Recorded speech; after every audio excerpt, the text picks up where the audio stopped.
नमस्कार। आइए सुनते हैं स्वामी अभयानंद जी की श्री श्री माँ शारदा देवी की स्मृतियाँ। माँ की मधुर स्मृतियाँ नामक पुस्तक से यह श्रृंखला हम क्रमबद्ध रूप से प्रस्तुत कर रहे हैं और स्वामी अभयानंद जी की स्मृतियों का एक अंक हम पहले सुन चुके हैं। आज हम आगे उनकी स्मृतियाँ सुनने जा रहे हैं। महाराज कह रहे हैं, जैसे बाबूराम महाराज की आंतरिक प्रेरणा से माँ के पास मेरी दीक्षा हुई थी, वैसे ही उन्हीं के विशेष आग्रह से मुझे एक बार जयराम बाटी जाकर माँ के दर्शन करने तथा उनका सानिध्य पाने का भी अवसर मिला था। मायावती में 3-4 वर्ष बिताने के बाद जब मैं कुछ दिनों के लिए बेलूर मठ लौटा, तभी वह सुअवसर मिला था। मेदिनीपुर में बाढ़ के समय वहां कई महीने राहत कार्य में बिताने के बाद मुझे कर्मी वर्कर के रूप में मायावती भेजा गया। बाबूराम महाराज की इच्छा नहीं थी कि मैं मायावती जाऊं। उन्होंने मुझे इस पर असहमति व्यक्त करने को भी कहा था, परंतु मैंने वैसा किया नहीं। स्वामी ब्रह्मानंद जी तथा स्वामी शारदानंद जी ने स्वयं जो निर्णय लिया था, उसे मैं भला कैसे अस्वीकार करता। मैं समझ गया था कि मेरे मायावती चले जाने से बाबूराम महाराज मन ही मन शुद्ध हुए थे, परंतु इसके मूल में मेरे प्रति उनका असीम स्नेह ही था।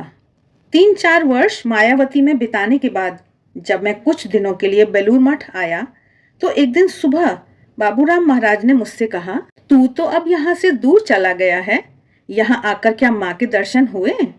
क्या कभी तू माँ के घर जयराम बाटी गया है? मैंने कहा, नहीं महाराज, इस बार दर्शन तो नहीं हुए। मैं कभी जयराम बाटी भी नहीं गया। वैसे जयराम बाटी के विषय में मेरे मन में एक तरह का भय था। जयराम बाटी मुझे मच्छरों तथा मलेरिया का घर प्रतीत होता था। अपने आप से ऐसे स्थान में जाने की मेरी कभी इच्छा नहीं हुई। तीर्थ यात्री जिस प्रकार की श्रद्धा भक्ति लेकर तीर्थ यात्रा करते हैं, वैसा भाव लेकर जयराम बाटी जाने का विचार मेरे मन में कभी नहीं आया था। बाबूराम महाराज ने कहा, इस बार मायावती लौटने से पहले तू जयराम बाटी क्यों नहीं घूम आता? परंतु जाने के लिए पैसे भी तो होने चाहिए।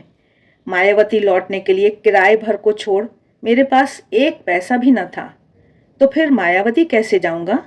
उन्हें यह बात सूचित करने पर वे बोले, पैसों के लिए तुझे चिंता नहीं करनी होगी, उसकी व्यवस्था हो जाएगी। इसके बाद शाम को मुझे बुलाकर उन्होंने कहा, कल सुबह ही रवाना हो जा। श्री रामपुर से एक सज्जन तथा एक महिला दीक्षा लेने जयराम बाटी जा रहे हैं। वे हावड़ा स्टेशन पर तेरी प्रतीक्षा करेंगे, तू उन्हीं के साथ जाना। जाते समय सब ठीक ठीक ही हुआ।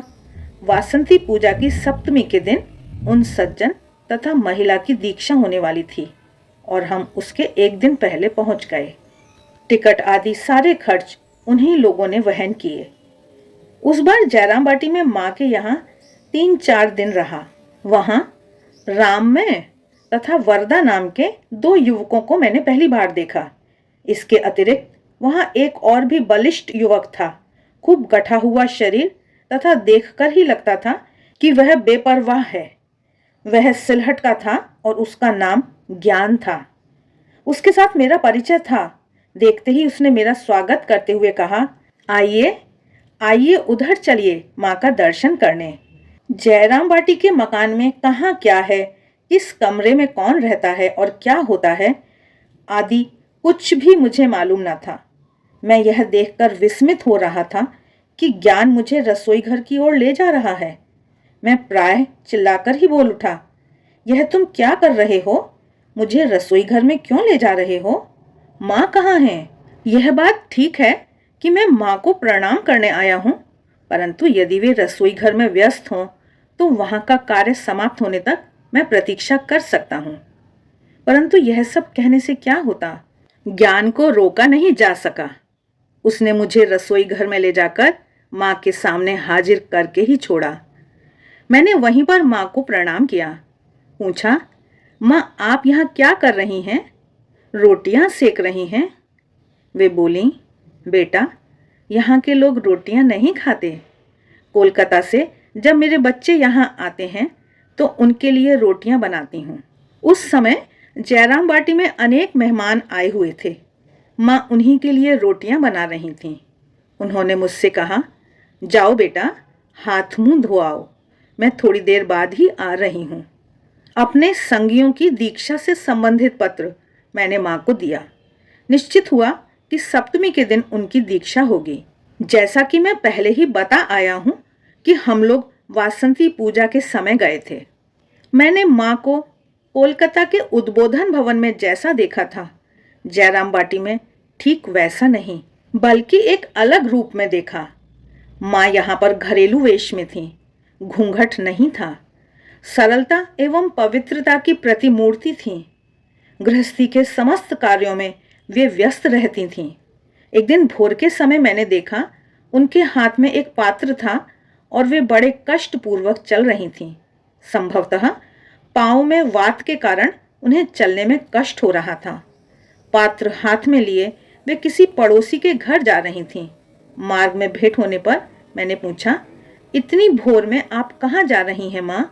वे बोली, ग्वाले के घर दूध के लिए जा रही हूँ। मेरे कोलकाता के लड़कों को सुबह चाय पीने की आदत है, इसीलिए दूध लाने जा रही हूँ। माताजी स्वयं ही दूध की व्यवस्था करने जा रही हैं। यह देखकर मैं विस्मित रह गया।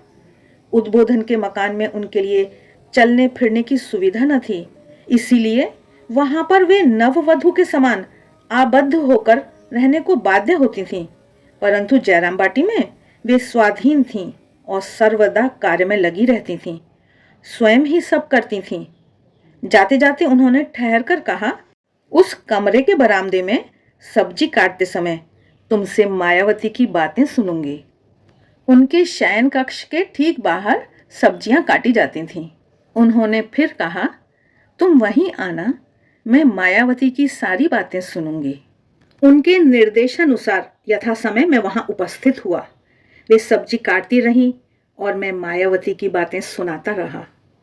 जो 3-4 दिन मैंने जयराम बाटी में बिताए, प्रतिदिन इसी प्रकार मायावती का प्रसंग चलता रहा। उन्होंने धर्म अथवा आध्यात्मिक विषयों पर मुझे विशेष कुछ नहीं कहा। मैंने भी उनसे कुछ पूछा नहीं। तथापि बातचीत के दौरान वे बीच बीच में कहती, जहां भी रहो, जिस भी कार्य में रहो, ठाकुर को सदा सर्वदा पकड़े रहना। वे थोड़े शब्दों में ही उपदेश दिया करती थीं। अपनी आध्यात्मिक अनुभूतियों के विषय में उन्होंने मुझे कभी कुछ नहीं बताया। माँ के देह त्याग से पूर्व उनका अंतिम दर्शन उद्बोधन में हुआ। तब वे विशेष रूप से पीड़ित थीं। श्यामादास कविराज उन दिनों नियमित रूप से उद्बोधन के मकान में आकर उनकी चिकित्सा करते थे। उसी समय उन्हें देखा था। शांतिपूर्वक रोग का सारा कष्ट सह रही थीं। काशी के सतीश महाराज, स्वामी सत्यानंद और मैं उन्हें प्रणाम करने गए थे। बेलूर मठ से मेरी मायावती लौटने की तथा वहां से मानसरोवर की यात्रा पर जाने की बात थी। मैंने माँ से आशीर्वाद की प्रार्थना की। सब सुनकर वे बोली, बेटा सुनती हूँ कि मानस बड़ा ही दुर्गम तीर्थ है, खूब सावधानी पूर्वक रहना। जो भी करो सर्वदा ठाकुर को पकड़े रहना। मानस के पथ में मुझे एक बड़ा ही अद्भुत दर्शन हुआ, स्वप्न में। इस संदर्भ में यह बता देना उचित होगा कि मुझे सामान्यतः दर्शन जैसी कोई अनुभूति नहीं होती। मानस तीर्थ जाने के मार्ग में अल्मोड़ा जिले के एक स्थान पर हमने कई दिन विश्राम किया था। वहां हमने कुछ परिचित व्यवसायियों का आतिथ्य ग्रहण किया। हमें एक छोटे से मकान में ठहराया गया था। वहीं पर पहली या दूसरी रात को मैंने एक स्वप्न देखा। नींद खुलने पर मैंने घड़ी में देखा तो उस समय रात के 2 बज रहे थे। सपने में मैंने माँ को देखा कि माँ को अपूर्व ढंग से सज्जित किया गया है। दोनों पांव आलता से रंगे हुए हैं। वे एक सुंदर स्वच्छ साड़ी पहने हुए हैं। गले में फूलों की माला है। माँ दीप्तिमयी दिख रही थी। माँ को जहां लाकर रखा गया था वह स्थान भी मैंने स्पष्ट रूप से देखा। वह था गंगा तट का वही स्थान जहां उनका मंदिर बना हुआ है। वहां मैंने अनेक लोगों को एकत्र देखा, परंतु यह नहीं समझ सका कि माँ को वे लोग कंधों पर लाए हैं या गाड़ी पर। भीड़ में 3 लोगों को मैंने स्पष्ट रूप से देखा, माखन सेन, सुरेश मजूमदार तथा उसी दल के एक अन्य सज्जन जिनका नाम मैं इस समय याद नहीं कर पा रहा हूँ। आश्चर्य की बात यह है कि मेरे सपनों में दोबारा कभी यह दृश्य या माँ को केंद्र बनाकर अन्य कोई दृश्य नहीं आया। मानस से लौटते समय हम लोगों ने तकलाकोट में विश्राम किया था। तकलाकोट एक बड़ा व्यावसायिक केंद्र है। वहां पर उन दिनों सामान्यतः वस्तु विनिमय का व्यवसाय होता था, अर्थात भारतीय वस्तुओं के बदले स्थानीय वस्तुएं प्राप्त होती थीं। वहां पर पश्मीना तथा उससे बने वस्त्रों का आदान प्रदान ही व्यवसाय का प्रमुख रूप था। भारत के भूटिया निवासीगण भी वहां अपनी वस्तुएं ले जाकर व्यवसाय किया करते थे।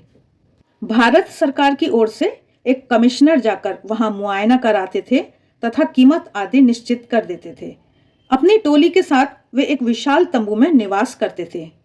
जाते समय उन अधिकारी से भेंट नहीं हुई, परंतु आते समय वे मिले। पंजाब के निवासी थे।